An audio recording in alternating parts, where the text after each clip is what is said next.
شے کی طرف جو بڑھتا وہ ہاتھ کاٹ دیتا، میدان جنگ سارا لاشوں سے بانٹ دیتا، جز موت اور کہیں بھی جائے امان ملتی، دل زندگی سے سب کا ایسا اچاٹ دیتا، اے کاش اے کاش اے کاش اے کاش میں بھی ہوتا میدان کربلا میں، اے کاش اے کاش اے کاش اے کاش میں بھی ہوتا میدان کربلا میں، نسل یزیدیت کو ایسا سبق سکھاتا، نام و نسب بھی اپنا ہر فرد بھول جاتا، سفیانیت کی ایسی مٹی خراب ہوتی، تا حشر پھر نہ کوئی نمرود سر اٹھاتا، اے کاش اے کاش اے کاش اے کاش میں بھی ہوتا میدان کربلا میں، اے کاش اے کاش اے کاش اے کاش میں بھی ہوتا میدان کربلا میں، مولا بجبر قسمت دل میں رہی یہ حسرت، حاصل ہوئی نہ مجھ کو سرمایہ شہادت، اشک عزا کی بارش کرتی رہیں گی آنکھیں، سینہ زنی کروں گا اس غم میں تا قیامت، اے کاش اے کاش اے کاش اے کاش میں بھی ہوتا میدان کربلا میں، اے کاش اے کاش اے کاش اے کاش میں بھی ہوتا میدان کربلا میں، یا حسین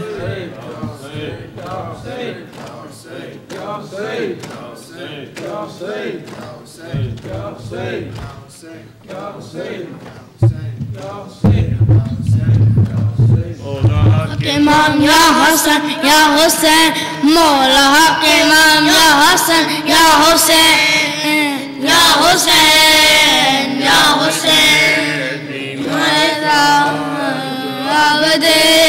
بیمار تھا چلنے سے جو لاچار تھا، جلنے سے جو لاچار تھا، شام کا بازار کا اور مصطفیٰ کی بیٹیا، مولا حق امام یا حسن یا حسین، مولا حق امام یا حسن یا حسین یا حسین یا حسین، شبیر کی وہ لاڈلی، شبیر کی وہ لاڈلی، سینے پہ جو شاخ پلی، سینے پہ جو شاخ پلی، جس کی ہوا بن میں جلی، منہ پر روا جو کے نشان، مولا حق امام یا حسن یا حسین، مولا حق امام اللہم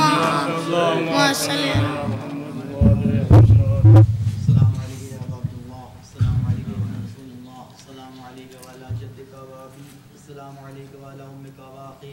السلام علیکم وعلی معصوم بنیک، السلام علیکم جمیعا ورحمۃ اللہ وبرکاتہ، السلام علیکم یا غریب الغرباء، السلام علیکم یا معین الضعفاء والفقراء، السلام علیکم یا شمس الشموس، السلام علیکم یا انیس النفوس، السلام علیکم یا مدفون بارض طوس، السلام علیکم یا مغیث شیعۃ الزوار فی یوم الجزاء، السلام علیکم یا ابا الحسن علی بن موسی الرضا ورحمۃ اللہ وبرکاتہ، السلام علیکم یا مولانا صاحب العصر والزمان، علمان علمان علمان، السلام علیکم یا شریک القرآن، السلام علیکم یا مظہر الایمان، السلام علیکم یا امام الانس والجان، السلام علیکم یا قاطع البرہان، السلام علیکم یا حجت اللہ، السلام علیکم یا ولی اللہ، السلام علیکم یا خلیفۃ اللہ، السلام علیکم یا امام زماننا هذا عجل اللہ تعالی فرجک وسأل اللہ تعالی مغفر ظہورک من اعمالک وانصاری، السلام علیکم جمیعا ورحمۃ اللہ وبرکاتہ۔ نعرہ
I feel like there's a better chance of that Romo.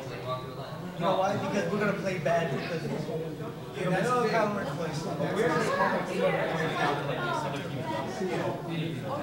Like just like we did the Vikings. I think it's all that dominate them.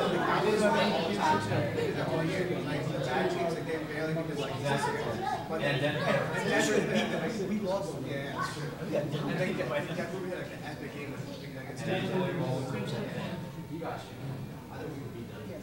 Yeah. Our defense is up there. That's a season one. Denver in a neutral field was cool. Yeah. Cold weather. The thing is, with I would love to play Big Man in that one. Oh man. with Denver and there's not one team that even the Cowboys were healthy going forward. The Cowboys have so from your point of view, In the playoffs, 19 games. especially like your stats figures, you have like larger teams are just nasty. You got Giants go over. well, like like now it's Win the like, Super Bowl. exactly now the I see the teams that barely make it are the ones that make the Super Bowl. No, but Oh yeah, but they got us last time. I hate the Cardinals if they knock this out, but Giants are just like that. They suck in the beginning of the season, and then the season goes on, they get better and better, and then they go to the playoffs. Team that gets top at the end of the season.